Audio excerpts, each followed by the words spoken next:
Shri Swami Samarth. 2 October 2024ला बुधवार रोजी सर्व पित्री अमावस्या आलेली आहे. सकाळी 12 ते 12:30 वाजेच्या आत कावळ्याला दही, भात, साखर किंवा तुम्ही जो जेवण बनवत असाल, वरण, भात, भाजी, पोळी, पित्रांसाठी घास ठेवा. पित्रांना खाऊ पिऊ घालून तृप्त करायचं आहे.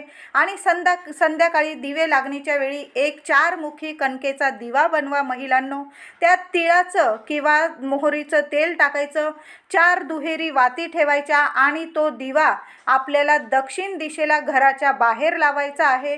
तुम्हाला आता फ्लॅटमध्ये राहत असाल, नसेल जागा, तर तुम्ही घरात माठाजवळ जरी दक्षिणेकडे तोंड करून तो दिवा प्रज्वलित केला तरीही चालेल. दिवा प्रज्वलित करताना आपल्या पित्रांना मनापासून प्रार्थना करायची आहे. तुम्ही नाव घ्या तुमच्या पित्रांचं आणि सांगा की पितृपक्षात काही चुकलं माकलं असेल तुमच्या लेकरा बाळांकडून माफ करा आणि घरात सुख, शांतता, आरोग्य नांदू द्या.